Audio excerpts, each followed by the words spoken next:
got a special meeting tonight. We're gonna have a special meeting tonight, and we're gonna be doing a couple things, but we'll see what's going. First thing we're gonna do is do our roll call, and Tammy, if you would please.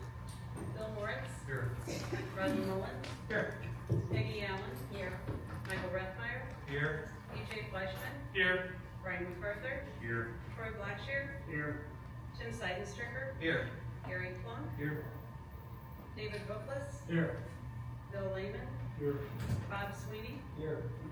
Dave Crutchley. Here. Amy Krupa. Chief Carroll. Here. We have a special council meeting tonight. We've got a couple of items, and I'd like David to go ahead and lead us into those. Sure, there's actually 3 ordinances that are interrelated, but we have to do one at a time. We have to. Oh, my bad. First thing. That was my bad, sorry. Tammy, would you please do the first reading of this one? Bill number 2909, an ordinance amending chapter 500, buildings and building regulations of the Arnold Code of Ordinances to revise references to the Board of Appeals to align with chapter 115, article 3 of the Arnold Code of Ordinances, correct section numbering, clarify address identification requirements for new and existing buildings, and add provisions related to stormwater drainage and downspouts. Okay, David, your turn. Now, I'll note that the mayor asked me to speak, so I started to speak. So that, the title that Tammy read is pretty self-explanatory. There's actually 3 ordinances before the council tonight. They're all interrelated. This first one I would kind of describe as housekeeping. It's to correct a numbering error, to increase the size of the address numbering on the signs for commercial buildings. And basically that's just going in line with what the fire department already asks for, so we're just putting that into our code as well. And then some language relative to stormwater, with the primary one being if your downspouts coming off your house, they can't be any closer than 5 feet to the property line. So that way there's a little bit of grass for the water to go across before it goes into a neighbor's yard. As it stands today, there is no minimum requirement, so we're switching it to a minimum of 5 feet. I'd be happy to answer any questions of the council. We've talked about this a number of times. You said? Yeah, I just have a clarification question on the drainage outlet, because it does say located less than 5 feet from any adjacent property line, Yeah. Regardless of the direction. And I guess I'm kind of thinking like where my downspouts come down, if I were to pipe it over and run it down the side of my driveway, the neighbor's property, a driveway goes all the way to her property line. And so that's less than, our driveways are less than 5 feet from each other. So if it runs along my driveway and discharges out, I mean, that's closer than 5 feet to her driveway. Follow what you're saying. But it's not going towards their property, for example. I think that's an interpretive one that the building commissioner can go ahead and say that's acceptable. The concern is putting water on your neighbor's yard. And since that wouldn't be putting any water on the neighbor's yard, I think we'd be safe with that. I understand what you're saying. Who else? Sorry about that. Gary? So, to go back to the term you used, so that you get to the inspector? The building commissioner would make that final determination.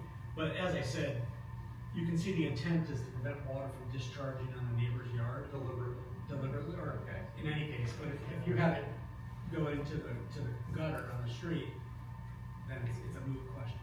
Okay. Is there any issue just to put something in our clause that says if it's not going towards the neighbor? Well, no, it's intentional that it's regardless of the direction, because we don't want it 5 feet from the property line when it could potentially seep back over to the neighbor's yard. So if it's going into the street, maybe that's an exception that you can write into it. Bob, do you have an idea of a good way to phrase that, as far as an exception to the street?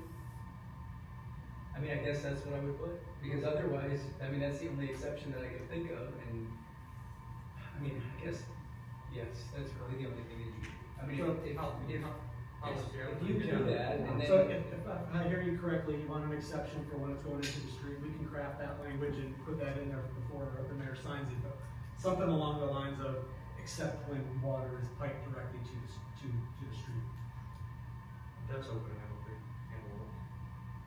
We're allowed to send it to the street. Okay. All right. Good? second reading, please, of this bill. Bill number 2909, an ordinance amending chapter 500, building and building regulations of the Arnold Code of Ordinances to revise references to the Board of Appeals to align with chapter 115, article 3 of the Arnold Code of Ordinances, correcting section numbering, clarifying address identification requirements for new and existing buildings, and add provisions related to stormwater drainage and downspouts. Thank you. After the second reading, any other questions or comments? Tammy, roll call vote, please. Rodney Mullins, Yes. Peggy Allen, Yes. Michael Rathmeyer, Yes. EJ Fleischman, Yes. Brian MacArthur, Yes. Troy Blackshear, Yes. Tim Seidenstricker, Yes. Gary Plum, Yes. 8 yeas. Okay, second one up tonight is 2910. Tammy, can you read first reading of this?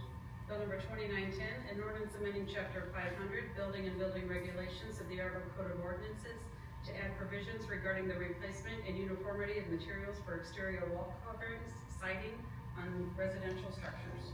Okay, David, would you please Um, explain? Once again, you guys have heard this one, or you folks have heard this one a number of times, starting 90 days ago. We've discussed it at a number of work sessions. This was in response to issues that I heard from multiple members of council about post-tornado with insurance companies not replacing the yellow siding on an entire facade and the difficulty that people have had in matching and whatnot. So this basically requires that siding be, if it's damaged due to deterioration or repair and the existing material is no longer available or cannot be matched in appearance, that the entire facade needs to be replaced. There is an exception in there that the building commissioner can go on a case-by-case basis. Give you an example, some people intentionally have maybe the lower level of their house is white and then the upper level is brown. Well, we don't need suddenly to go to one color. The building commissioner can make exceptions such as that. Once again, we've talked about it multiple times. I'd be happy to answer any questions. Questions or comments? Well, could you say that one more time? You lost me there something. Up to the ruling on this. This is talking about the siding, correct? This is just the siding. All right. Basically, you can't just patch a side. If they have the same material, You're talking about the insurance paying out or just a homeowner? if we can't differentiate between homeowners and insurance Right. company paying for it. Okay. So if you're gonna replace siding and it has to match, if it doesn't match, then you have to do the entire facade. Because I talked to some people that raised questions in all this. So I guess I need to get clarified for constituents. So I got one end of my house is tan, age has made it lighter. Storm comes and hits, insurance can replace, let's say they replace the end. So that new siding is brighter than around the corner. So that still suffices. Yeah, so you actually did discuss that, whether or not you I know that, want to require remember all that. the facades. And the consensus amongst council, I don't wanna speak for you, but that's what I heard, was one facade is all you were mostly concerned about. That's what I wanted to That was clarify. damaged. All of them were damaged. The ones that were damaged. Yeah. And is there other communities or counties, I know some states have it, but other communities around us have this same? Yeah, there was one in, gosh, I think it was St. Charles, there were a couple communities that had it.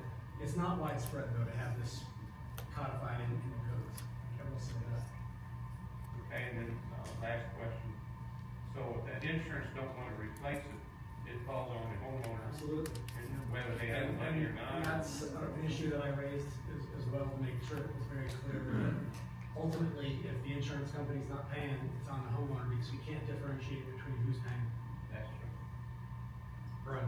Yeah, that was my thing, I just wanted to make sure Gary answered most of it, is that we had talked about that, this is only for the single side. The damaged Right, facade. right, because we talked about that, it would be great, I would love to, I mean, you can make the insurance companies do it, I mean, I would rather protect the citizens with saying, hey, you gotta do the whole house, but that can also work against, them, as we talked about, that if we make it the whole house, then the owners are the ones that are gonna have to pick up the tab, and I don't think that.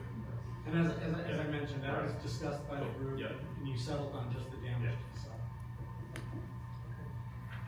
Tanner, second reading of 2910. Bill number 2910, an ordinance amending chapter 500, buildings and building regulations of the Arnold Code of Ordinances to add provisions regarding the replacement and uniformity of materials for exterior wall coverings, siding on residential structures. Thank you. Any more questions or comments? Okay, roll call vote if you would. Rodney Mullins, Yes. Peggy Allen, Yes. Michael Reithmeyer, Yes. EJ Fleischman, Yes. Brian MacArthur, Yes. Troy Blackshear, No. Tim Seidenstricker, Yes. Gary Plum, Yes. 7 yeas, 1 nay. Okay, next one is Bill 2911, it's the last one for today. Bill number 2911, an ordinance amending chapter 500, buildings and building regulations of the Arnold Code of Ordinances to add provisions regarding the replacement and uniformity of materials for roofs on residential structures. Likewise, this one has to do with roofs. And basically, it requires full roof replacement if you're replacing any part of it. There is room for some repair. Up to one bundle of shingles would constitute a repair. More than that, and you would have to replace the entirety of the roof. The one bundle number was something that the building commissioner said is pretty typical. There is a few exceptions in there. Again, the administrative exception, where if you're maintaining the overall aesthetic integrity and structural integrity of the roof, you can, on a case-by-case basis, make an exception. And then there is also an exception for what they call separated roof sections. Say a duplex, for instance, if it's a true duplex with fire separation, so there are two separate roofs, you can't force the neighbor to replace the roof. But if it's one continuous roof without separation, you typically have to replace the entirety of it. Comments, questions? Pretty straightforward. Second reading if you would, please. Bill number 2911, an ordinance amending chapter 500, buildings and building regulations of the Arnold Code of Ordinances to add provisions regarding the replacement and uniformity of materials for roofs on residential structures. Okay, after the second reading, any comments or questions? Roll call vote, please. Rodney Mullins, Yes. Peggy Allen, Yes. Michael Reithmeyer, Yes. EJ Fleischman, Yes. Brian MacArthur, Yes. Troy Blackshear, Yes. Tim Seidenstricker, Yes. Gary Plum, Yes. 8 yeas. Okay, can we get a motion to go into a special meeting, suspend the special meeting, go into a work session? Specifically, I would ask if you would, make a motion to, continue the current, meeting until after your After the work session. Understood, yes. Gary, same. Second. Michael. Roll call vote. Rodney Mullins, Yes. Peggy Allen, Yes. Michael Reithmeyer, Yes. EJ Fleischman, Yes. Brian MacArthur, Yes. Troy Blackshear, Yes. Tim Seidenstricker, Yes. Gary Plum, Yes. 8 yeas. Work session agenda, David. The first item on the work session is White Buffalo LLC, and the topic is deer population management. This was an issue that has been brought to multiple members of the council, the mayor, the former mayor. A number of months ago, we met with the Department of Conservation, to talk about, is there truly a deer population problem in Arnold? We all see them, roadkill and whatnot, but that doesn't necessarily mean we have overpopulation relative to other communities in the area. And Department of Conservation suggested that we bring in a contractor that does a number of things relative to deer population management, including a census or a survey of how many deer there are in your community, their density, and then potentially they can help with their removal. The premier company that does this is called White Buffalo, and I believe they are on Zoom. If DM could activate that, they could give their presentation if they want. Good evening, everyone. Can you hear me? Yes. My name is Ryan Rhodes, and I am with White Buffalo Incorporated. I'm a senior wildlife biologist, and as it was alluded to, we kind of specialized in deer management in suburbia for over a quarter of a century now. So I think we're going on just about 30 years, and we've kind of ran the gamut of all the techniques and tools you can use for managing deer in suburbia. So, you start off with basic hunting under the regular MDC guidelines, all the way up through doing fertility control via sterilization of females. So kind of, soup to nuts, we've manipulated deer, and about all the techniques we've used in Missouri except for direct oversight of controlled hunts. So, we've got a lot of experience, not only nationwide and internationally, but in neighboring counties as well. Currently, we're working in Wildwood, De Pere, and Town and Country. We've also worked with Ladue, Chesterfield, Sunset Hills, Kirkwood, just a number of communities, Ellisville. There's so many I can't really recall at this point. The way that these presentations tend to work best is if I can answer direct questions. I can kind of give you guys the broad highlights, and then direct questions kind of fill in the voids. So when we're looking at deer management, right, we have to determine that there's actually a problem.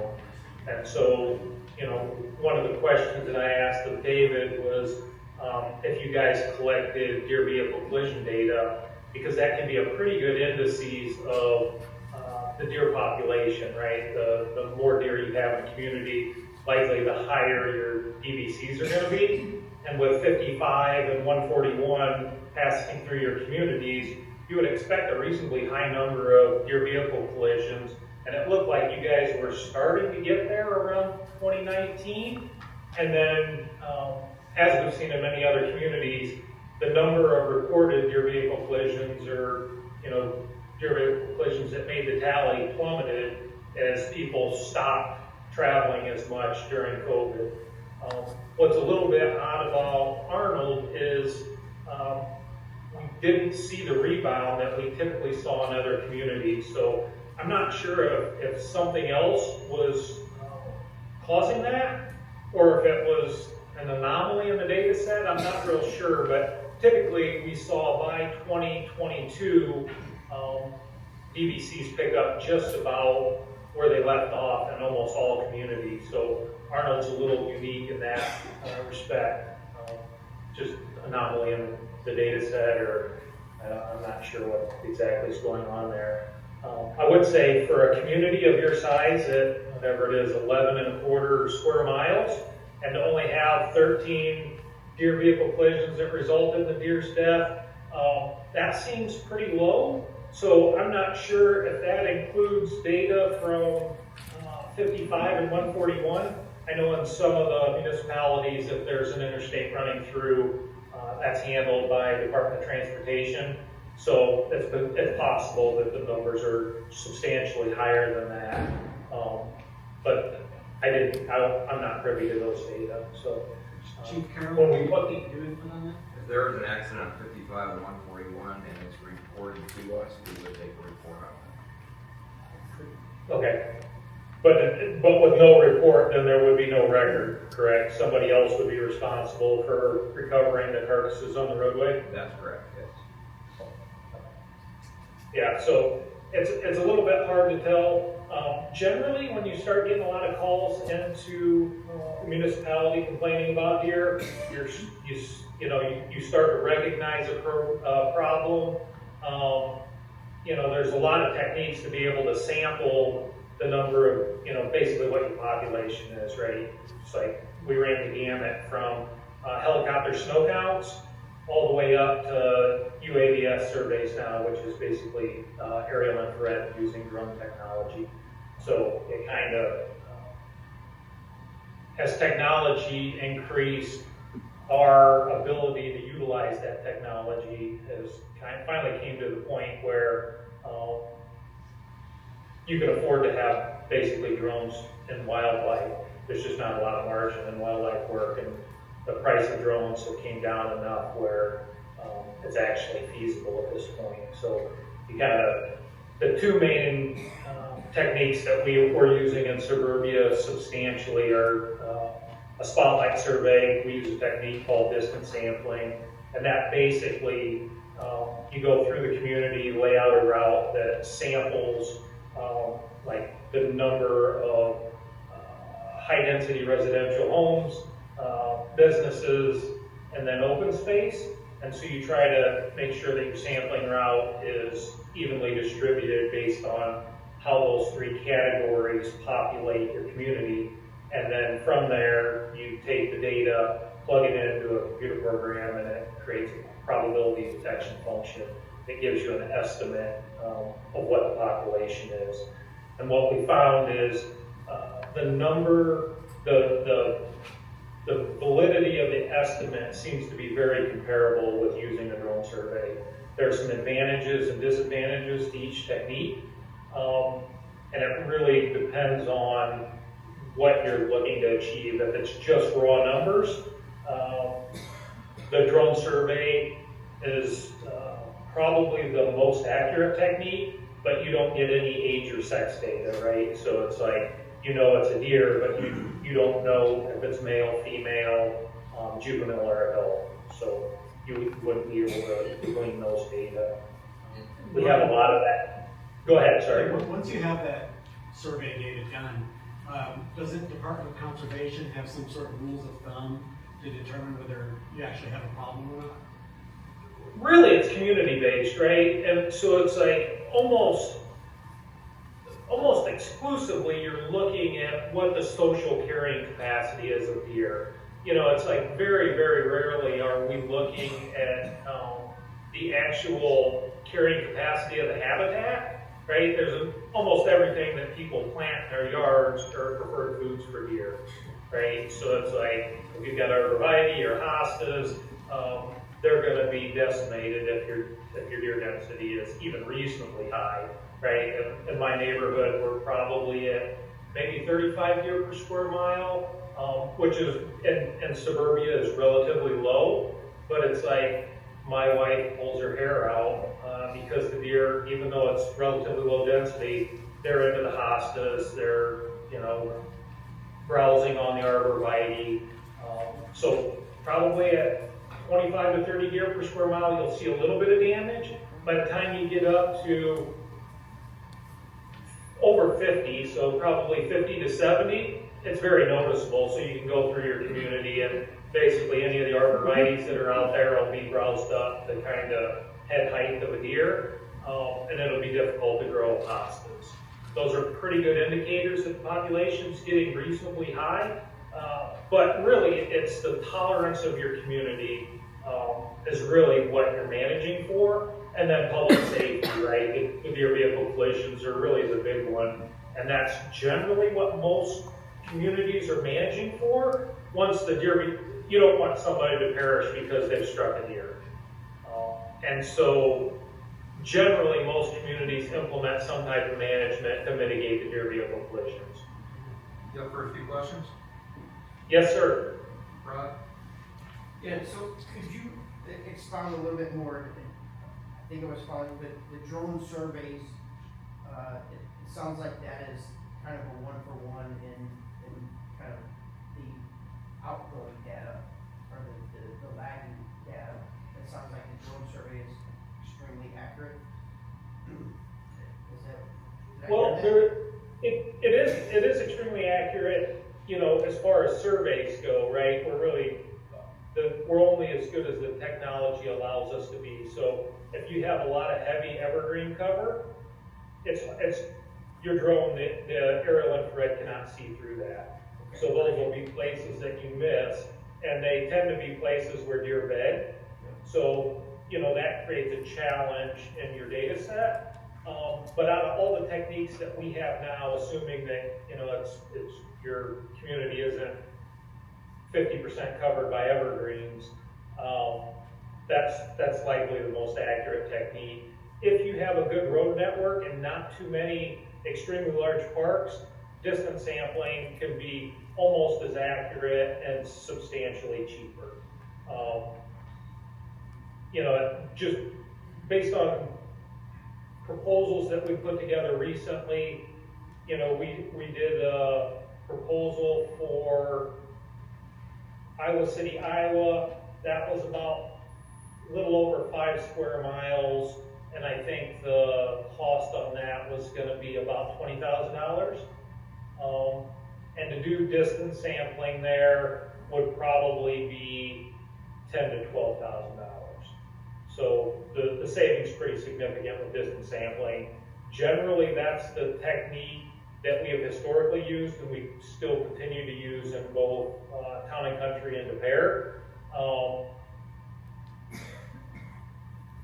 But we're able to do the drone surveys as well if that's what the community wants. And so like Iowa City, we did a drone survey for them last year. They're going back that route again this year. So it's kind of community preference.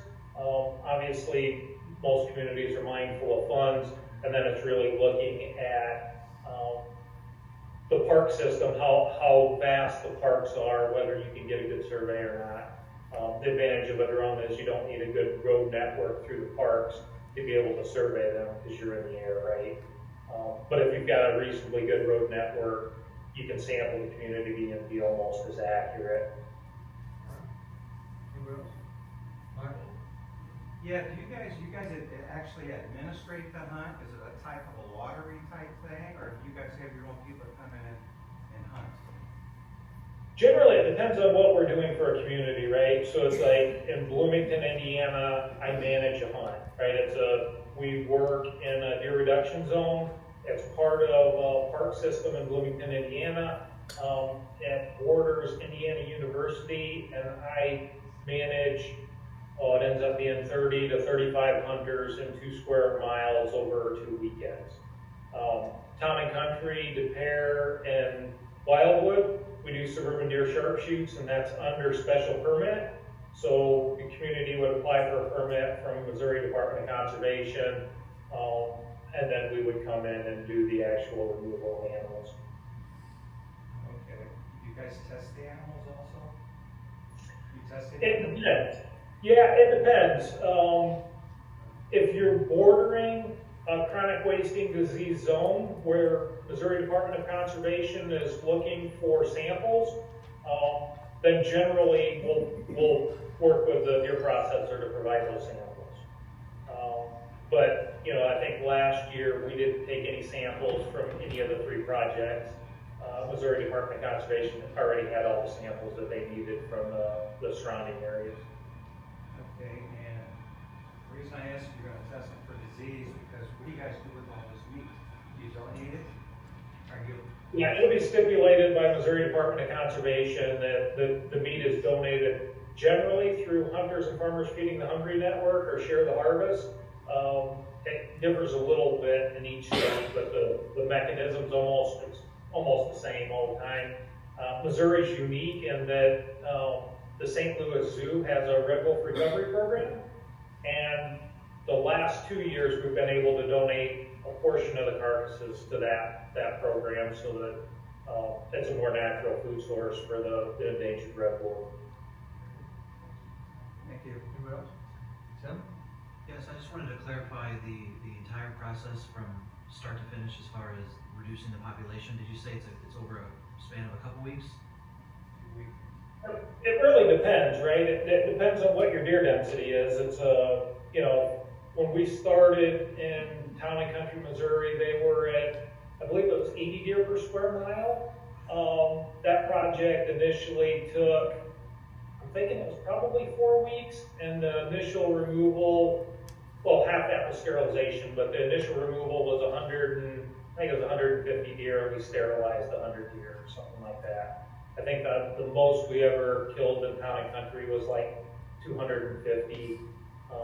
It just really depends on the scope of the program, how many deer you have, and then from there, I can kind of estimate how much effort it would take.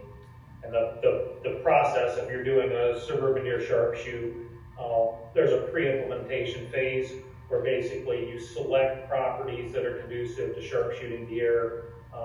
You lure the deer in with bait for a 3-week period, and then you begin sharpshooting. And it's a 10 square mile community. If you're at say 50 deer per square mile, and your goal is 25 deer per square mile, so you're going to remove 25 deer, you're going to remove 250 deer, right? And so that'd probably be a 3 to 4 week program. depending on what we can allocate for staff, right? Whether that's 3 people sharpshooting in the community or 4 people sharpshooting in the community.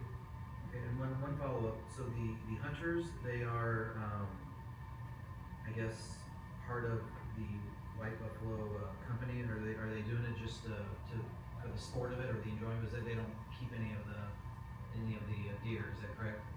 You said that they. If you're doing a suburban deer sharpshoot, it'll be stipulated by Missouri Department of Conservation that all the deer be donated. Yeah, there's no recreational. If we're doing a suburban deer sharpshoot, there's no recreational aspect to it. It's highly regulated by MDC, and they'll stipulate we don't keep any of the carcasses they get. In your location, they'd end up being taken to Festus, to the deer processor in Festus. They would process the deer, and then it would be donated through that hunter sharing and harvest network. So when next week, so good. I think a future discussion amongst the council. Because it is a bow hunt, right? It all depends, right? It's like, honestly, we don't get involved in too many bow hunts anymore. The challenge with bow hunting is if you're a reasonable high density, it's hard to drive the population down below 50 deer per square mile and maintain it there. The case study that we have going on right now would be with Ladue. We did a survey, it's probably been 10 years ago. Their population was increasing. They implemented a bow hunt. They saw an initial reduction in the number of deer, and then ever since then, every year after that, the populations continued to increase, even in the face of bow hunting. And so, it's a pretty primitive tool. And if you look at like the hunting seasons for archery, usually it starts early in the fall and runs almost all winter long, just because the tool itself is not all that effective, right? It's if you get a good shot, it's effective, but your opportunities to remove deer tend to be reduced. The deer become educated to the process faster than you can remove deer, and so what ends up happening is you go from a relatively naive population to a hunted, smart population in a fairly short amount of time. Hey, Ryan, thank you for meeting with us tonight. We're going to just I just have one more question. Has any accidents ever been reported? None. Yeah, there hasn't been, not only within our organization, but in professional deer management, sharpshooting, over the last probably 40 years, there hasn't been a single incident, right? And generally, we're like, our organization's working very closely with the police department, right? None of these programs work well if you don't have the support of your police department. That's just. All right, thanks. We're gonna have to discuss this and bring it back to another work session, and we'll be in touch with you. Thank you for meeting with us. Very good. Thank you so much. I appreciate the opportunity. Thanks, Ryan. All right. Bye-bye.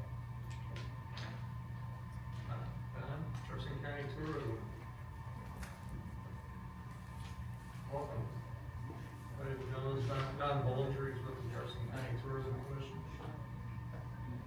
Hello, everyone.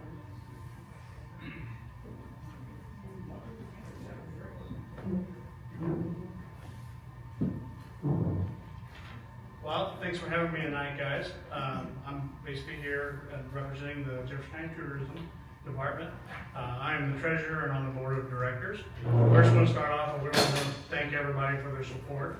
Basically, what I'm here for tonight is to kind of give you a highlight of how the 24-25 year went. So our physical years go from July 1st to June 30th. So just last June 30th, we ended our 24-25 campaign. And so I wanted to kind of give you guys a highlight of what we've done for the city of Arnold and give you a little insight of what we plan to do in our 25-26 campaign coming up. So some things that we've done, and what he's passed out there is basically an overview of what the 24-25 season accomplished. There's a lot of analytics in there and a lot of different things. You can look at that a little bit later, but we're going to go through the highlights of those, and I'm going to try to take up all of your time tonight. But one, we created an active Facebook page for social media posts and pop-up advertising. I'm proud to say that we jumped just in 2 years from 240,000 views to 4.5 million views. So that campaign has gone very well. Arnold is very well represented. If you're on Facebook or if you're on social media, you're going to see these ads, these pop-up ads, and it may tell you about Arnold Days. It may tell you about the farmers market. It may tell you about a restaurant that we're going, they're having a party or having something along those lines. So that's done very, very well. In 24, we were approved for a $120,000 matching grant from the Missouri Department of Tourism. Now that is a dollar for dollar. Some of you are new, so I want to explain what that was. That is a dollar for dollar matching grant. So what we do is we get a dollar from each city and from Jefferson County for a total of $120,000. The state gives us another $120,000. We're able to take $240,000 and market and the entire county, including each individual city. So that's a big step because we started at $50,000. So we have a long way to go for that as well. The last county that we bumped as a business person here in Jefferson County, it's a little bit upsetting, it was Washington County. As most of you know, Jefferson County is the 6th largest county in our state. Washington County is the 45th largest county, and we bumped them. So that tells you we have a long way to go with the city of Arnold and Jefferson County and everyone as a whole to grow. We're only 4 years into this, so this is going to continue to grow. We have been told by the Missouri Department of Tourism that they anticipate this next season, which will be the 26-27 season, which we'll find out this December. They plan to bump us another tier to $250,000, and that's going to give us $500,000 for that 26-27 year to spend. Now, what does that mean for the city of Arnold? It means you almost quadruple the amount you're putting in. We're going to be able to take nearly $100,000 to $125,000 just to dedicate to Arnold and marketing everything in Arnold. So that we're looking forward to that. And again, when we do that, what I've been told is that we will bump Pulaski County, which is the 28th largest county in our state. So that just tells us we have a lot of room to grow. Some of these counties are getting in the millions of dollars, and again, we're just starting out. Now, how that's determined, just to kind of give you a little insight on that, it's all done by analytics. So it has to do with, they'll track a pack of gum, a bag of potato chips. There's 3,000 NAICS codes that they track. So everything from a gallon of gas to a plate of pasta to everything, they'll track everything. And since we're new, they're new to tracking us. So they haven't really had a lot of data. So that's how we keep growing and jumping so quickly. One of the things that we're doing with the funds that you guys have provided is radio advertising. One of the stipulations by the Missouri Department of Tourism for the grant is that we have to advertise and market 50 miles outside of Jefferson County line. Because what we're trying to do is bring people here, not just market with them. But they did allow us to advertise with Alpha Media and market on radio, which is also includes J98. Well, why that's important, because I also think it's important that people locally hear what we're doing as well. So we're reaching up to 150 miles away using Alpha Media, and we're also getting to hear some of it locally, which is nice to hear. You probably heard some of those ads. I'm going to take a quick minute. I was going to play you 3 ads that are currently running on J98 for you guys real quick.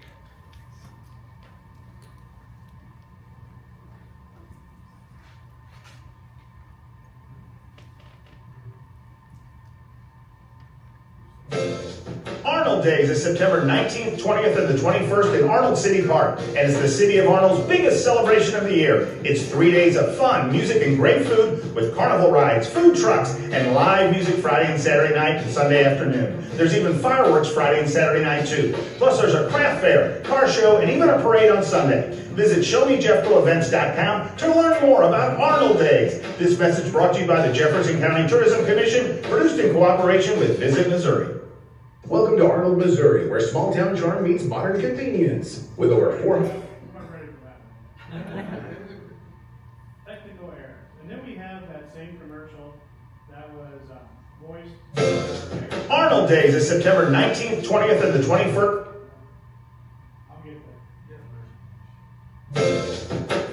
city of Arnold. From their weekly farmers market to spacious parks and even the Arnold Rec Center with its outdoor and indoor leisure pool, Arnold is a wonderful place, and it's just across the St. Louis County line. Visit ShowMeJeffco.com, the #1 source for all things Jefferson County, to learn more about Arnold. And to find events happening in Arnold and surrounding areas in Jefferson County, visit ShowMeJeffcoEvents.com. Brought to you by the Jefferson County Tourism Commission, produced in cooperation with Visit Missouri.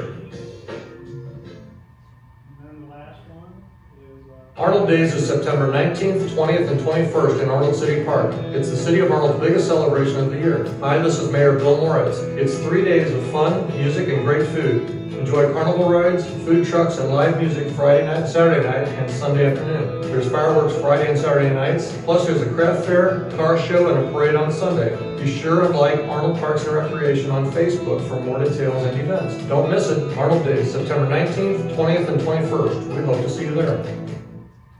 So those are all aired on J98 as well as iHeartRadio. So if you're saying, hey, Alexa, play some old time rock and roll, there's a good chance if you're outside the community 50 miles, you're going to hear one of those commercials. You will hear one of those commercials.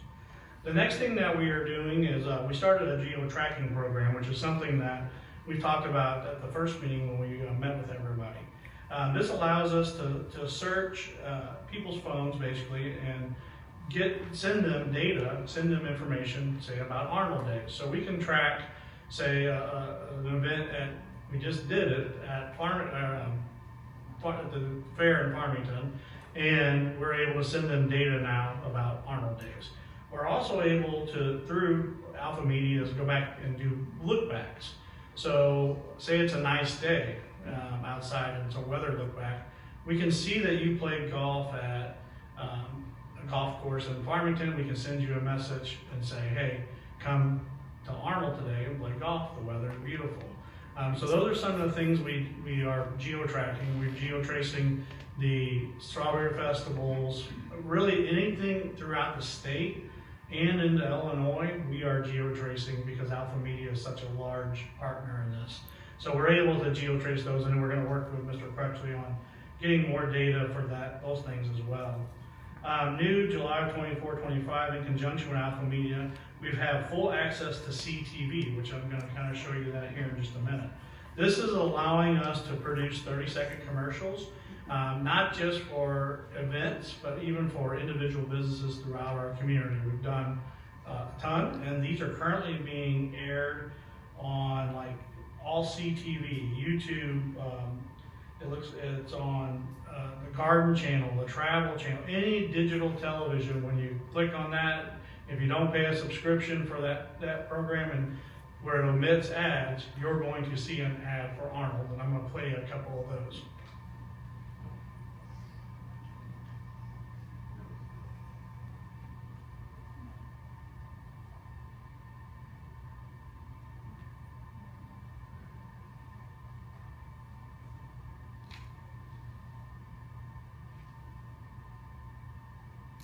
Welcome to Arnold, Missouri, where small-town charm meets modern convenience. With over 400 acres of parks, a vibrant recreation center, and year-round activities for all ages, we're the perfect place to call home.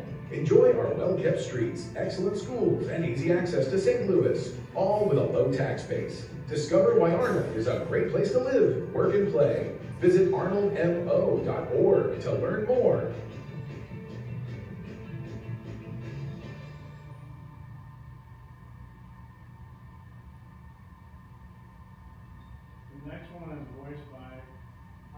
Arnold Days is September 19th, 20th, and 21st in Arnold City Park. It's the City of Arnold's biggest celebration of the year. Hi, this is Mayor Bill Moritz. It's 3 days of fun, music, and great food. Enjoy carnival rides, food trucks, and live music Friday night, Saturday night, and Sunday afternoon. There's fireworks Friday and Saturday nights, plus there's a craft fair, car show, and a parade on Sunday. Be sure and like Arnold Parks and Recreation on Facebook for more details and events. Don't miss it. Arnold Days, September 19th, 20th, and 21st. We hope to see you there.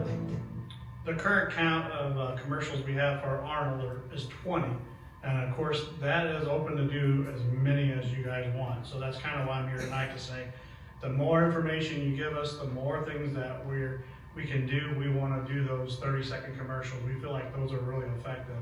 And In fact, we did allocate $170,000 of our budget last year to go to these CTV commercials, because we were getting a big response from those. So it's been very successful, and we were able to talk Bill to come out and voice one, and as well as anybody, your head of Parks Department want to come and voice one. It's great. If you wanted to put a message out from your chief of police, we'd be happy to do that and put out the same type of commercial. We share these, again, through all the CTV. We can also share those locally. They're shared on our website, they're shared on your website, they're shared throughout the community as well. And they're yours to keep and use as many times as you want, so it's very effective. Just kind of in closing, I feel like we've accomplished a lot in a few short years, and like I said, the sky's the limit on where we would go with the growth, with the help of the city of Arnold and our other cities. I will tell you, we have 100% participation from all cities in Jefferson County. They've all committed this dollar, and as well as Jefferson County has stepped up, and they're currently putting in $100,000. So it's been a very good thing. We look to grow that, and Jefferson, we have a huge commitment from Jefferson County Council as well on, as that grows, not coming back to you guys and asking for any more funds besides the dollar. The county has, told us they're going to kick that in. And of course, we're currently working on new legislation to try to get permanent funding so we can not ask for the dollar anymore, but we are very appreciative of your support.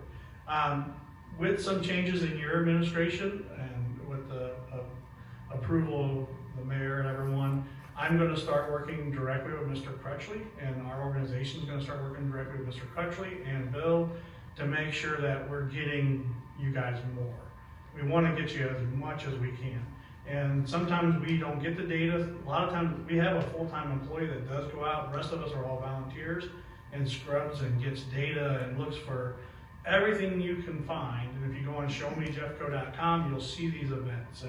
But sometimes we miss things. So we're going to work directly with Mr. Crutchley and try to make sure we can get every event covered and then some. And or businesses or organizations like our police department or our fire department and those other things. So, but thank you for having me tonight. I appreciate it, guys, and thank you for your support.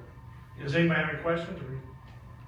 I have one. So, is there any data yet, and I'm guessing no, but any data to say that our investment in this program, which I personally support, but is drawing X number of people or X number of dollars? Like, is there any of that data yet? Are we too early in the program and the process? No, we've gotten data back from that, and if you would like at one of our next, or soon, anytime you want to go to the next work session and have Alpha Media come, and they can explain that better than me. I'm a restaurant guy that puts in turf, so. But I will tell you, from Twin City days, Peably days, and Arnold days, we have seen a 20 to 30% increase, and the increases come from Illinois.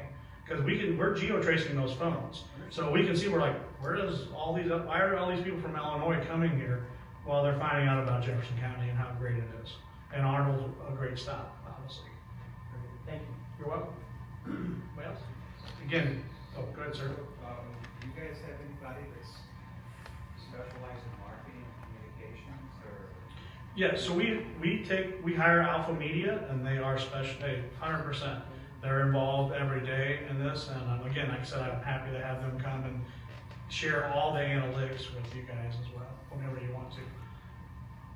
And right now, the board is made up. There are 7 board members, and there's 11 advisory board members. So you have someone from wineries, from hotels, from city administration. In fact, Brian was on our board for a little while. Now we have Andy he represents the cities.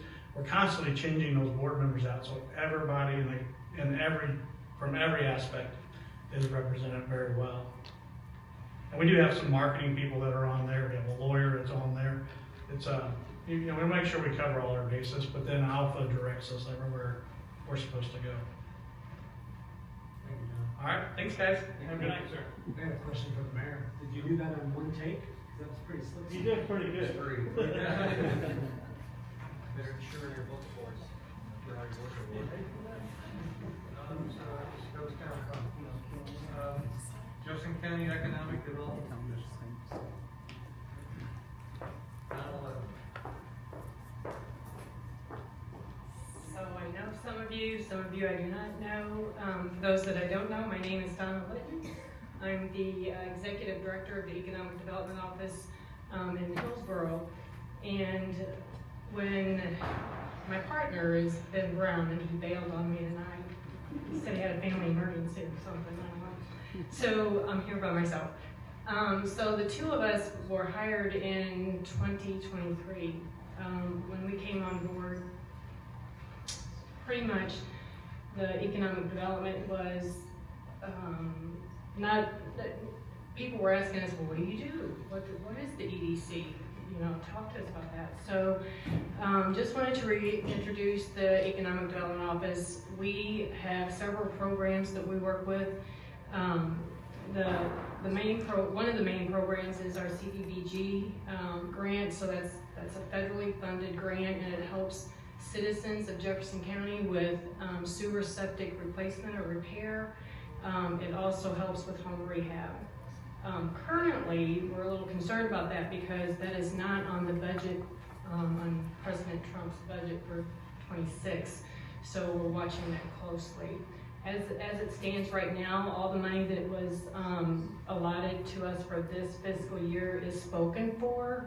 So we continue to take applications, and any applications we take, we put those on a waiting list so that if another project falls through, the next person can still get on board. So Rosie Buchanan is the administrator of that program. We also have a SBA division, so that is the division that Ben runs. We have not had an SBA even application, I'm going to say, since 2019. So when we started, we had nothing going on in our pipeline, no applications, no prospects, no nothing.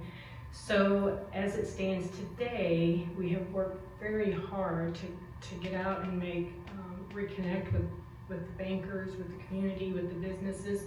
We want to help businesses, start-up businesses. We want to help businesses expand, and we want businesses to move to Jefferson County.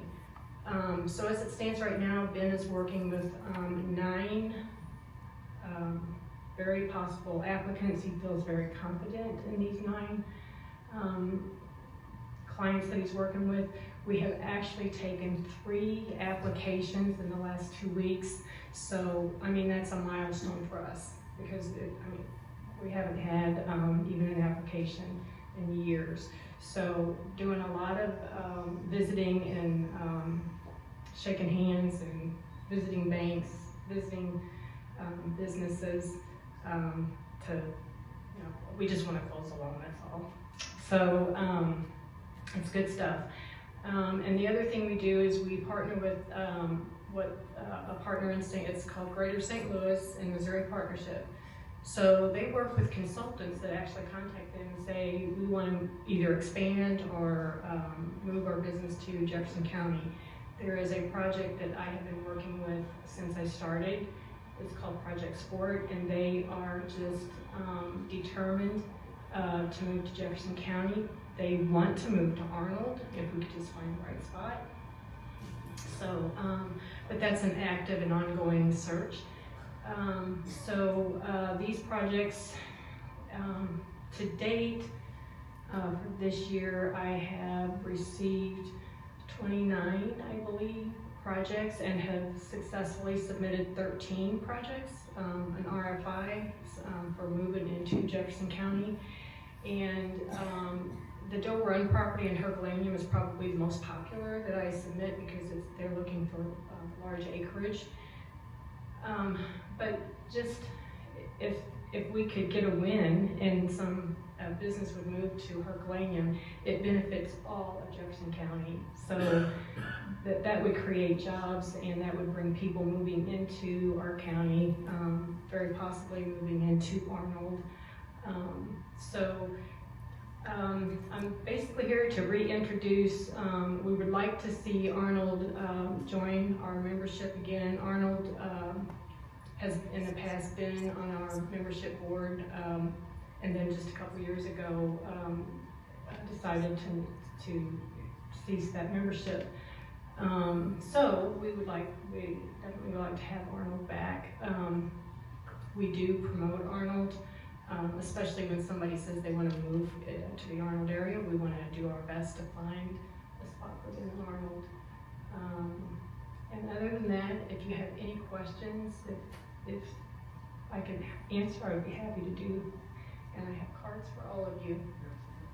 One of the things that we talked about before, Arnold stepped out of the EDC a couple of years ago when I was still on the council. I didn't agree with it. I think that we need to get back on it because, as Donna was saying, even if they're trying to bring somebody to the Doe Run area in Herculaneum or somewhere in Beasley, they're still going to be trying to tout Arnold's business, friendly shopping in the home market that we've got here. So this is a good reason for us to support the rest of the county.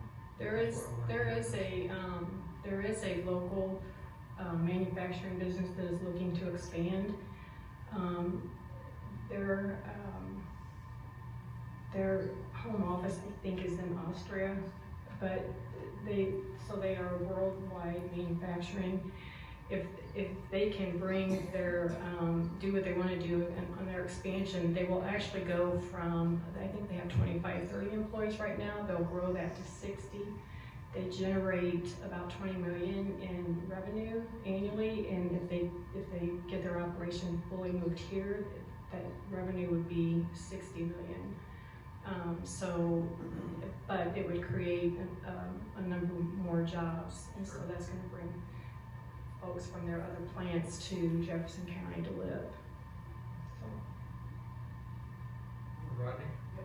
So any collaboration with the previous presentation, like the tourism, and do you guys, like, is there some sharing of data and information or any kind of like business collaboration where you guys are talking about, hey, I've got this group, or, I mean. We do. So I actually am one of the advisors that sit on the tourism board, so I go to those tourism meetings. I also sit on the Jefferson County Growth Association board. So a lot of times I work with Sharon. She's the executive director. Most recently, I put together a colorful brochure, and I got some pictures from tourism to put on this brochure. So when we get those RFIs and we send them in, it's a spreadsheet, and it's got data, and it's like blah blah blah. So I wanted something that would like be eye-catching, so when they're looking at the data, that they also saw some pretty stuff. So one of the things that we say is, we're just 30 minutes from a ball game or a hockey game, so we've got the ball field on there. We've got a picture of Jefferson College on there for workforce is always a question. We have a picture of the I-55 Raceway. It's a nice shot at night, probably a drone picture. So, but Sharon helped me a lot with that. So yes, we do work together. Hey, Gary? Yes. What do you think that over the years, that some of the biggest issues trying to pull industry or business into Jefferson County itself? What an issue you Yeah, think? I mean, what are the, what's holding back? So There's acreage available around all over Jefferson County. So part of that is that when we get the RFIs and they're looking for large acreage, where is it? Is it for sale? So we're actually working on trying to get a software program that we can tap into that and just look for available properties. So that's one struggle. Another struggle is let's see, in 2024, we had a project that was very, very close. So it started out with 170 parcels that they were looking at, and we had used the Doe Run property. We were down to 3. We were 1 in 3. So I mean, it was just so heartbreaking when they didn't move here, and they went to Montreal. And the reason they did is that there was some incentives that, we just don't have the incentives. Well, is that coming down to the county not having any decisions, or local cities and communities surrounding these properties? So I would say all. So is there a way that the county and communities that surround these can work together to come up with incentives locally, I mean, together? It would be wonderful. And would that go through what? Would that go through you guys, or would that go through Mr. Mayor sitting down with the county and so on? How's that going to develop? Because there's gotta be a reason they're not coming here, and because we got ground, I see it all over, I mean, 3 acres down the road for sale. I would say that if you got a member from each city council and from the county, a couple members from the county council, and try to come up with something, it would be wonderful. Yeah, but that's the only way you're gonna draw them, the city, communities, and the county work together, come up with incentives for going. That's not being done. I mean, my idea is, tax-free for X amount of years, because it's money that you wouldn't have had anyway, so it's not costing you anything. Yeah, I agree with you. So, hey Gary, if I could just chime in, the city of Arnold, we actually do subscribe to a software program called CoStar, which tells us almost all the available commercial property that's out there. It gives us acreage, price, rent, whatever it might be. If there's buildings on there, the kind of square footage of buildings that might be on there. So we do try to direct folks to the available properties. The challenge that we face is that a lot of these larger companies that are looking to move, say, to Missouri from elsewhere, they need more acres than we have to offer in terms of contiguous property. 3 acres? No, they're looking for a lot more. Yeah, they're looking for more outside, out the area and bigger. Exactly. And another thing that is a little bit of a challenge, like I'm working on a project now, so when they come, they tell you what their power has to be. Yeah. So the power, the fiber, the gas, the water flow, wastewater, all that plays a role. So when I complete those RFIs, I have to reach out to all the utilities to get the information from them as well. And you all have discussed incentives with different businesses in the past, whether it's Channel 100, SIDS, TDDs, you name it. Those are all the kind of incentives that they're looking for. And generally speaking, the companies that are looking to come in, they have their own professionals that know what those incentives are in the state of Missouri, and they make the ask of the community. Thank you.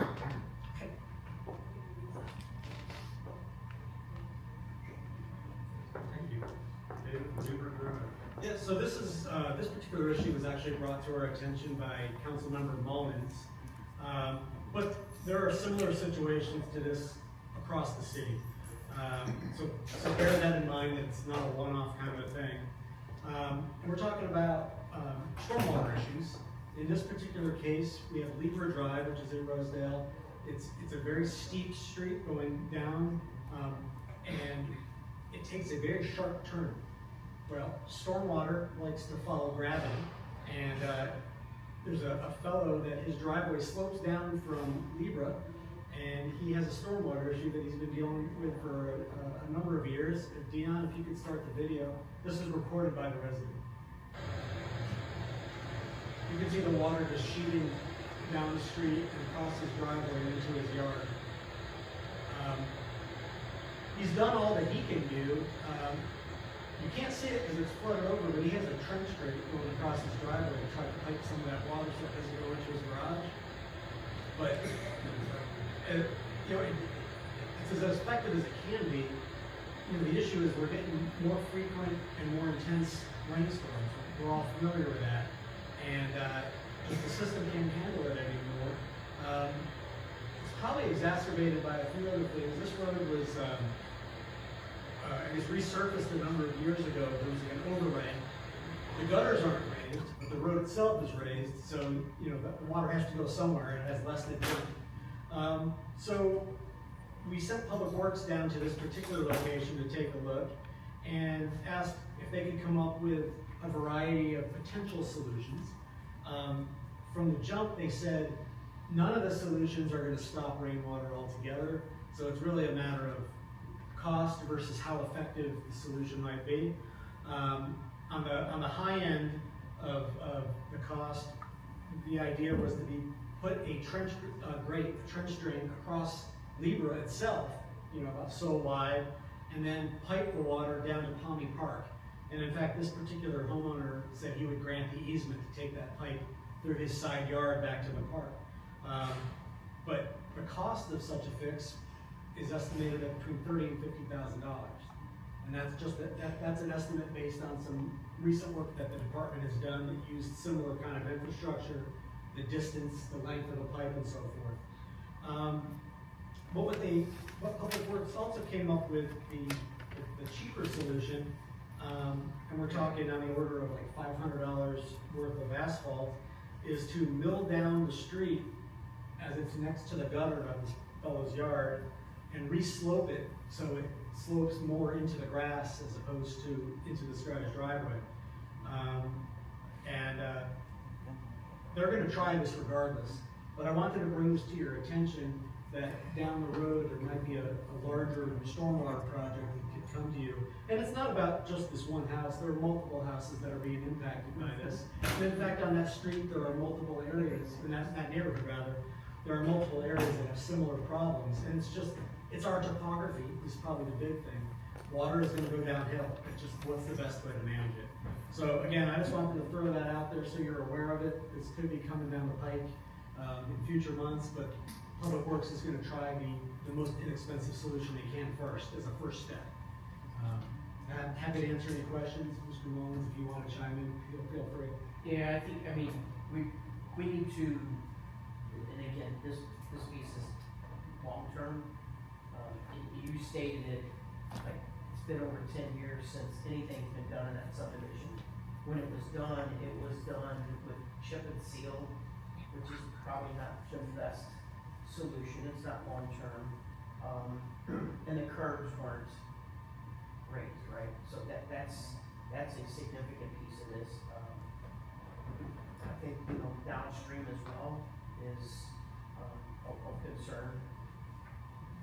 And we need to do something. And let's see what happens. I talked with a resident last week. I mean, even putting some of the temporary sandbags there on the street as just a minimal trial might tell us some more information. I don't know. And people could certainly burn up their yard. That could help. Yeah, but he's already. Yeah. This guy's done a lot already. He brought, besides doing the grate in his driveway and all that, and some water mitigation up against his garage, he brought in 3 or 4 truckloads of dirt, and tried to build it up, which has since eroded away. So it's yeah. So like I said, Public Works is going to try a solution to see if it helps, but this could return to you down the road. Right. And we can do this because it's in our right of way. That's correct. This is our street. It's our street, right? Exactly, yeah. Right. We're not doing work in his yard. We're not doing work in his yard, and, okay. Correct. Yep, yep. That's city street. Yes, City that's property. fine, that's, Anybody else? Thanks, man. Bill? Bill's gonna do some handouts, and while he's doing that, I'll give a little introduction here, just in terms of how we got to the point we're at today. A number of months ago, all the department heads made their line item expense and revenue estimates for the upcoming fiscal year. They identified what we call wish list items, which those are items that are not currently budgeted, that they think they need, or would like to see approved. And then a number of weeks ago, there were 2 budget meetings. Most of you attended those meetings, at least one of them. And you heard from the department heads, line item by line item. They sort of justified any kind of changes from years before. They went through their wish lists and told you why those wish lists were important. And they also talked about, and included in the wish list, were some potential merit raises for individual employees. And they tried to justify that to you as well. The merit raises were brought to you at a closed session, since that involves individual salaries and whatnot. So you all talked about that at the previous meeting. Bill has then updated all the line items to incorporate any kind of adjustments that had to be made, as well as we looked at the available money and identified which wish list items seemed feasible and were gonna be recommended by myself and Bill. He updated the numbers to reflect that, and began to summarize the budget, all the data by fund. And that kind of brings us to the packet that's before you. And with that, we'll start at the general fund summary. And Bill, feel free to chime in because you've probably forgotten more about this than I'll ever know. So if we start out at the top, you'll see some data referring to 2024 with the cash balance of about 3.2 million. That came straight from the audit. That's where that number comes from. So after 24, there was that much cash on hand, essentially.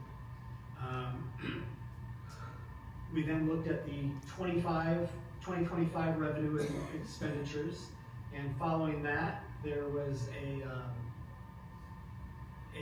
surplus of about $2.6 million. So you add those, the revised cash and investments, you add to that the surplus, and then you subtract out the number that's in parentheses, which is about $3.2 million. Those are transfers to other funds, because as we discussed before, not all the funds are self-sufficient. For instance, like the rec center or the police department.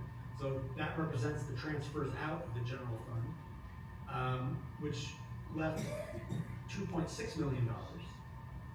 And then we're looking at the estimated revenue and expenditures for 2026.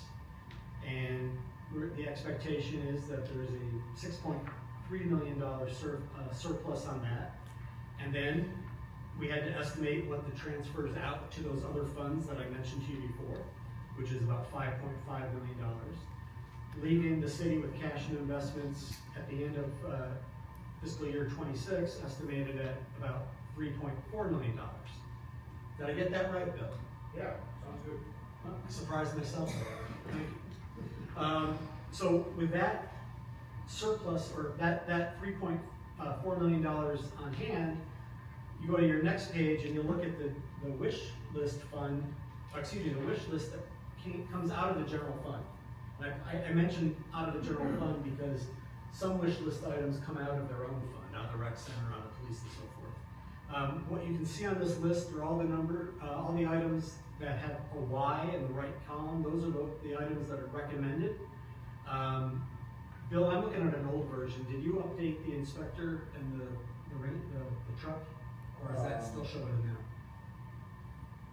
Yeah. Okay, so everything that you see is with a Y is being recommended. Again, these are all items that you talked about at your at the 2 budget meetings. It includes a COLA of 3.5% for all non-union employees, a number of merit increases for individuals, and then a number of individual items such as, I'm not going to go through the entire list. Certainly if you have questions, I can answer them. But you can see there's a cleaning system, there's a new lift, there is fix the elevator in City Hall, a number of other items to include also adding another code enforcement officer and a truck to support that officer. And then there are a number of items that have no's that are not being recommended. Obviously, we only have so many dollars to go around, so I worked with all the department heads to prioritize the wish list items. And I think we did a pretty good job of accommodating what they thought were their priorities. And with that, I'd be happy to answer any questions before I move on to the next fund summary. Anybody, questions for David? Joel? Oh, hey, Rod. Yeah, I wasn't here the night that you guys talked about the pickleball stuff. I think that's a mistake. I know it's a big expense, but I think that's a big mistake on our part. If you go to other locations and other communities, there are people clamoring for places to play pickleball. And I know I've talked to Dave about this before. I just want to say that in front of all of us. So I can tell you, we don't disagree with you. It's just that I think we're putting the cart before the horse. We need to do, we don't have a location for it. We have to do some more planning in terms of, because not only do you have to accommodate 6 pickleball courts, you have to accommodate the parking for them, you have to have bathrooms, so we need available land to do that. And that was the reasoning behind that. The thinking was that we would use tourism money to pay for it, and what we didn't talk about when the representative from tourism here is, when we're spending our own tourism money, it has to be for events that bring people in from outside of the city of Arnold and are staying overnight in hotels. So we are talking about like tournaments and so forth, which requires, like I said, you need to have bathrooms, you need to have adequate parking for visitors, and so forth. So I think we're in agreement that pickleball courts are something that are important. But this was an item that was added to the wish list really close to the last minute, and we didn't get an opportunity to do the kind of preliminary planning that was necessary. If you so direct Dave, he could start doing that preliminary planning, and perhaps that's a mid-year budget adjustment that you all can make if the funds are available. But we just thought it was a little bit, like I said, cart ahead of the horse at this point in the game. So, but it's up to you. But that's the reasoning behind it. One of the reasons I suggested the pickleball course was because of the new restrooms. They're at the farmer's market. It makes sense. We got new restrooms out there. That only gets used 4 hours a weekend, on a weekend. What do we do with the rest of the time? Somewhere near those restrooms, we have parking. We have restrooms. We'll have shaded areas where people go sit while they wait. I just think that it keeps the older people who play pickleball away from the younger people who are on the swing section. It separates them, it gives them a different territory to work. Now, some people have suggested we move across the Jeffco over in the football field in that area, but there's nothing over there like restrooms or anything for that over there. It's more visible over there than it is over people drive by. But I thought the new restroom by the farmer's market, it keeps everybody separated. So I'd like Dave to chime in because he's the expert. Yeah, more than I know. I agree with Dave. I think it's a great idea, just where we put it. It's really, once again, if you're gonna be drawing people in from all over, the last thing we wanna do is have possibly a flooded pickleball court. It is a very popular sport. I think the biggest thing is where do we put it? And like Dave was saying, besides just 6 courts, you're gonna have upwards of, 12 teams coming in, 24 teams with the other ones coming in. You're talking a lot of parking too. So I think I think we need to sit down and talk about it and figure out where this possibly could go. Yeah, and I'm the just schedule. good with tabling to later. I think maybe that's a work session. We, a little bit deeper dive and have some more conversation. I just think we're missing an opportunity. And I'm sure given the opportunity, Dave could come up with some, good options. Absolutely. If I could add into that, a good equivalent for this is when we replaced the playground, which was what, last year ago? Park. Yeah. So that had a fixed location already to it. We were just putting new equipment on there and, doing stuff with the servicing. The process for that, I don't think it was actually in the budget the year that we decided to do it. But it took a length of time for these guys to get bids and whatnot and sketch out a lot of the things that go with that, with input from the council. And then, like right now, you probably won't start construction on this until next spring if you kind of think through it. So it certainly is something that we shouldn't sit idly and not do something. But are we at a point where we can actually put money in the budget? And we don't even know a lot of the variables yet, so this was just a broad estimate here. And I believe at those detailed meetings, I think, Troy, you might have even mentioned the bathrooms in the parking lot, or someone did, that I believe Dave said, well, I don't know that that's in there, I don't know that that's enough for that. So it's a rounded conversation that needs to happen. Certainly, I think it's meritable to happen. It's a process to get to it though. That is, of And course, just to kind of by themselves. piggyback on what Dave said, we all know the park floods, it's gonna flood.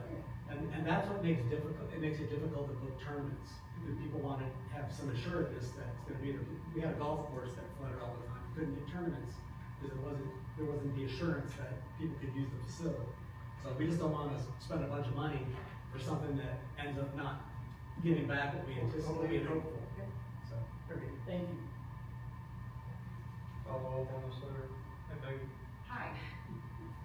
If we bring this back up later, when we bring it up, can you give us a list of what properties the city does own?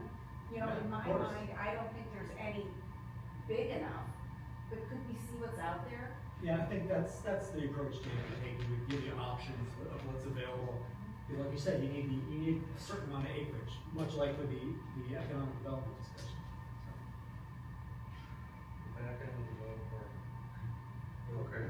Bill, just real quick, as far as the when, where, and how, obviously that can be a to be determined conversation, but I just wanted to officially say I agree with Rodney that pickleball, I can't believe how big it is and how many people are talking about it. So the when, the where, and the how, that's down the road, but I would be certainly in favor of figuring it out at some point.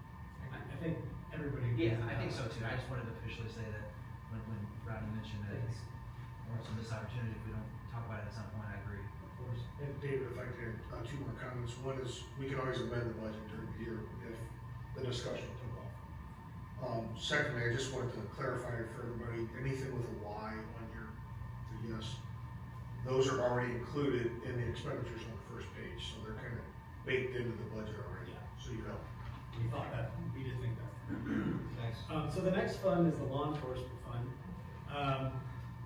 Like the previous, the top line shows the cash and investments, and you'll see a value of 0. And ultimately, that's the goal with any budget, that you have a 0 balance when it's all said and done. But then you look at 2025 revenues of about 8.5 million, and then expenditures of 10.8 million. Excuse me, 11.8. 10.8 million, with a deficit of about 2.3 million. And as I mentioned before, that there were transfers out of the general fund. This is one of the transfers from the general fund into the law enforcement to bring that to 0. And then we look at the 2026 estimates. The estimate is about 8.5 million of revenue and 11.6 of expenditures, with a $3 million deficit. So the expectation is a $3 million transfer from the general fund into the law enforcement fund to bring it to 0. That's pretty straightforward, I think. And then if you go on to the next page for the wish list, there are a number of employees in the police department that are non-union, and like the other employees in City Hall with a 3.5%, we recommend the same 3.5. And then there are 2 items that the police department have asked for. One are tasers, and the other one is CALIA certification. And I think the chief would probably be the best one to explain those 2 items. They are recommended for approval. So CLIA, I'm probably gonna regret this because it's gonna be a lot of work. Probably gonna take us 2 or 3 years to accomplish this, but it'll give us the highest law enforcement accreditation in the country. So right now we are certified with the Missouri Police Chiefs Association, but this is basically taking it to the next step.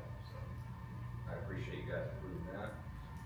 And for tasers, our tasers are 7 to 8 years old, and we're having reliability issues, and it's an officer safety issue on the street, so I appreciate the approval of the tasers as well. And that also includes unlimited cartridges, batteries, full warranties, and instructor course and training for the tasers. And are you looking for volunteers to be tased? Absolutely, if anyone wants to volunteer to be tased, let me know. You're smiling out there, so are you volunteering? It hurts.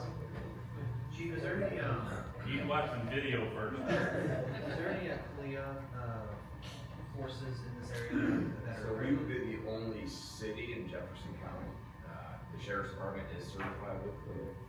So we would be the only city. I believe Hillsboro's been in the process for a few years. I'm not sure where they're at, but we would be the first. Jefferson County 911 is certified. What's that? Jefferson County 911 is CLIA certified. Oh, no.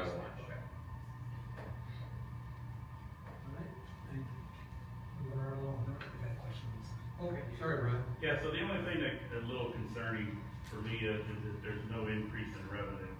That's very discouraging, because this is all funded off of that 1 cent sales tax, right? So that means we're not raising any, we're not planning on any sales tax raising. That's something we need to really look at and fix, because, that's the death of the city with no increase in tax revenue this year. Bill, can you speak to that? Yeah, I think FY twenty-five includes some grant money in there as well, besides the sales tax. So that would be part of the disparity that's not there in 26. So were there to be grant funding, that would just be added to that number, but we can't look into the future and determine how much grant funding we're gonna. Oh, so you think this revenue from the 847 could go up? I know you can't guarantee, but No, I think the FY twenty-five had an anomaly where it was up, and Chief, do you remember the 3 officers at the school, did they delay payment? They did, yes. So I think that one of those payments then went into the next year. Correct. So FY twenty-five is showing 2 years of reimbursement from the school district, which is $150,000 or so, $145,000. 150. Yeah, so that artificially inflates FY twenty-five compared to 26. Okay. So I think they're running fairly consistent. I think the increase in the budget for the sales tax is 3% estimated. Okay. Yeah, because I noticed in general fund there was an increase. Right, and they mirror each other. Okay. Yeah. And just in general, we try to be really conservative with the revenue numbers, and we assume we're gonna spend more than we actually do on the expenditures, just to play it safe. Up next is the rec center fund summary. Once again, there was a 0 in 2024, going into 2025, it was revenue of about 3.3 million and expenditures of 3.9 for a deficit of 586,000 and change. Transferring from general fund brings that to 0. The estimated revenue for 2026 is $3.4 million with an estimated expenditures of 4.3 for a deficit of about 868,000 with an estimate. So we expect there to be a transfer from the general fund to cover that, bring it to 0. Again, these expenditure numbers are a little bit higher by a couple $100,000 because as Bill mentioned, we baked in some wish list items, and as it happens, there happens to be a couple of particularly expensive wish list items for the rec center. And if you go onto that page, you can see, let's see, the pool plaster and the indoor pool play structure, and Dave can talk about those in more detail. But those are, that takes you up to about 300,000 right there. So that's that's most of the expenditure increase that you saw. There are a number of items that were not approved just because you can't afford to do everything immediately. Maybe that's next year's budget. Everything kind of moves up a space on the priority list. But Dave, if you want to talk about the pool plaster and the play structure.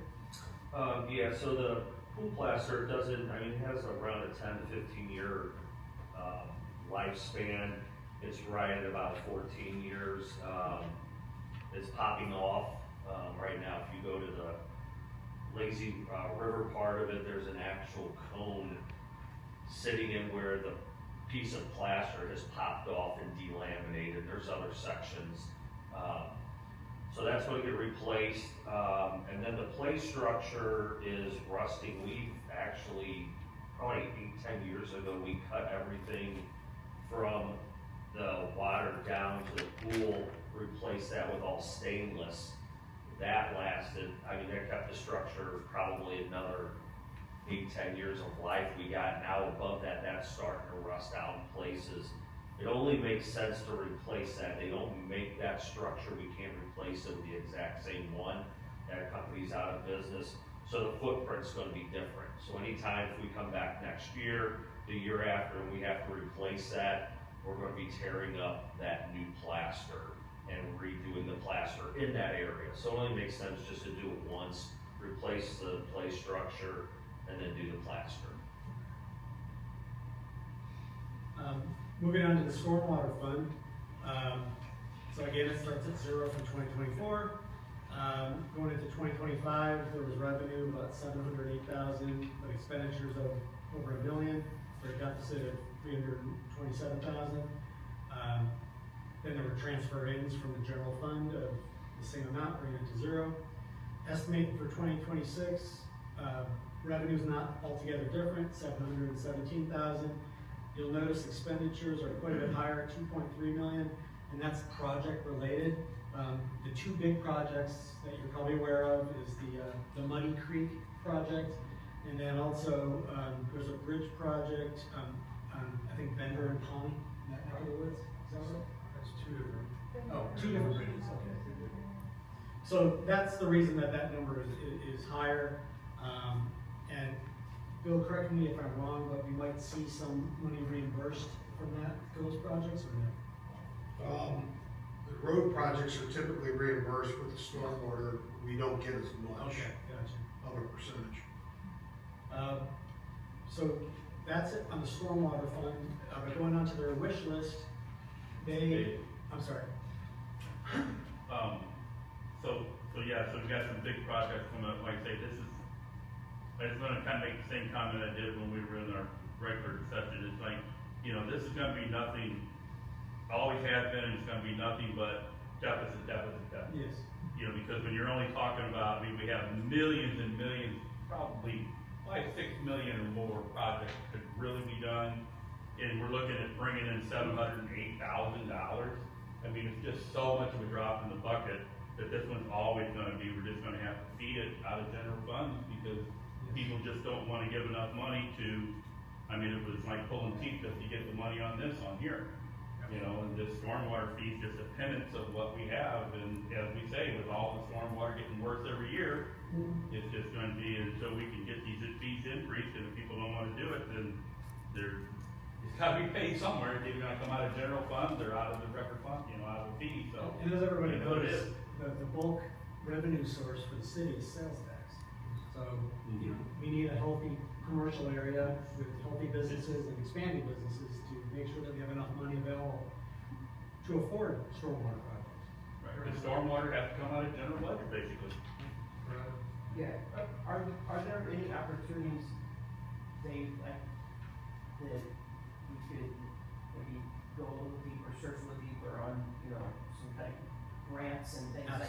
Absolutely, yeah. Like that maybe we haven't maybe put enough focus on in the past, and maybe we dial in on it this next year. I think, particularly when Judy was working full-time, we actually did go after about every grant that was out there. DNR offers some grants for stormwater. There's less, technically it's coming through the feds, but it's mostly coming from the state. And we've gone after everything we can, but is there room for improvement? Of course. Maybe our state level people might be able to. Yeah, maybe we know a couple of people in the state. Wish list, they only had 2 items for the storm fund. One was for an intern that was discussed at the closed session. The other one, it's sort of a multi-parter, a Vactor cleaning nozzle, Synetics wireless headsets, and a B6 hammer for a mini excavator. Don't ask me to go into too much detail about that because I don't pretend I know. But basically, the cleaning nozzle is for blasting water through stormwater inlets that are like clogged up with siltation and so forth. The wireless headsets is for the safety of the workers so they can communicate to each other while all the noise is going on. And the hammer for the mini excavator is kind of self-explanatory. It's to smash through some stuff as necessary. And also, it helps them, in areas where it's hard to reach. The breaker attachment also allows them to reach into manholes, into storm inlets that they can't otherwise get to. And this was all explained previously at the budget meetings. But as I said, these are both been recommended for approval. Let's see. Tourism fund is the last of the separate fund summaries. You can see that started out with 670,000. They had revenue of 260, expenditures of 260. In 25 and in 26, it's estimated at 216 and 216. And that's basically based on the money that's available to them. They have their own rules on how they can spend that money, and so that one's pretty straightforward on that one. There were some other wish list items that weren't reflected here. As I think I mentioned at the outset, let's see, we talked about community development, we talked about animal control. I thought there was another parks one that was in here. Maybe I think I skipped over it. Excuse me, not parks, public works. That was part of the general fund, and that was for the software that they had asked for because their current software that they're using is basically obsolete and it doesn't really help them with what they need to do. I think they wanted a Toughbook computer. They needed some equipment for software for managing the fleet to make sure that they're maintaining trucks and what have you on a proper schedule. And there's online databases that you have to subscribe to tie into to know when you need to do maintenance on very specific and specialized equipment. And that was part of what they were asking for. But I think that about covers it. Bill, did I miss anything? How much was that total? Software. Oh, that was under general fund, Okay. on page 2. It's not substantial. Yeah, yeah. There's a one-time cost and then subscription after that. Bill, did I hit everything, or did I accidentally? No, I think that was fine. We covered at the detail meeting with everyone that was there, the self-insured medical fund. That's actually budgeted at break even, and so there's not a summary for that, but it is part of the broader budget. And that's pretty much it. So, our next step, assuming you're comfortable with what was presented tonight, is Bill will start double checking all of his work to make sure there were no things overlooked and what have you, and then we'll come to your next meeting with a final budget for your approval. Is there any, this is something that I know that Troy's been pushing, and I'm on part too, the YouTube thing. That's not budget item? That's not a budget item? Okay, there's no cost involved in that? No, I think Troy mentioned it, Council Member Blackshear mentioned that at a previous meeting, that he'd like to have a work session discussion on that. Yeah. And that'll be up to Bill when the right time for that is. No, I'm just saying, it's not a. Yeah, there's really is, I think Dean's said there's no cost essentially, that stuff on YouTube, it's other than staff. I'm just saying. Equipment. Okay. Is that all we have for this, guys? Bill, can I ask one quick question? Please. And it may be a question for Mr. Crutchley, but I see that on the recreation wish list, that the replacement of the bowl slide, run-up slide is on there, and I know it's a no for now, because it's so expensive, like $500,000, but I feel like this is a little silly question, but would there ever be a possibility that a water park somewhere would be interested in that equipment, where they would be willing to come take it and we like sell it to them to offset some of the cost? Because people do ask me a lot about that it's closed and it's kind of a wasted space. And is it auctionable? Yeah, is it auctionable? Could be, yeah. I mean, AJ could put in his backyard, but we'll swim in his There's been people ask, if we were gonna get rid of it, they put it down there at the Ozarks. I mean, off their dock, there's people that have stupid money that wanna spend it. As long as we get released. But you would have to have a fallout pit and everything for that, you'd have to have, I mean, the tower would have to be sold with it. So it would be an unlikely thing to do, but I just thought if we could get some Could funds be. out of it. I mean, there's other rec centers that have We use it. this thing called Purple Wave, which is like an auction site for Yeah. municipalities, and, you throw it on there, you could have a minimum bid, like a floor that you're not gonna accept less than. I suspect whoever would bid on that, we would expect them to remove it, and there's some cost to that, so that's gonna impact how much you're gonna get for it, certainly. It's sometimes we just keep looking at this thing, it's still roped off, can't go, at some point, we'll just start taking it down and be done with it. It's been closed for 5 years or so? At least that. Close to it. But obviously, if we did that, you'd have to scratch off a number of other items to make that work, but, And I realize there's more important things, but I would just love to see something done there, either getting rid of that or replacing it. And I just thought if we could sell it and get some funds to offset the cost of replacing it. I would hope we would put other slides in its place, keep the tower's pretty expensive. Yeah, it's like Get rid of concrete stairs? Yeah, Concrete stairs. And then put some run out, cause then you're gonna have an open body of water just sitting there which acts as our, surge pit. So that water there acts as a surge pit for that, so we can't get rid of that part where you land into.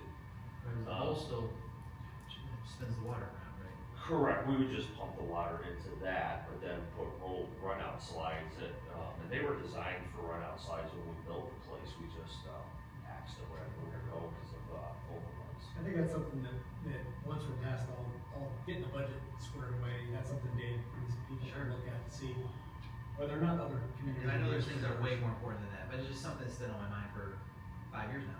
Maybe have a look and see if you can get some market for that thing. Right. Is that it? That's it? Brian? I just got one thing I'd like to say. It is encouraging that, we've increased our revenues over our expenditures, by almost, $4.7 million.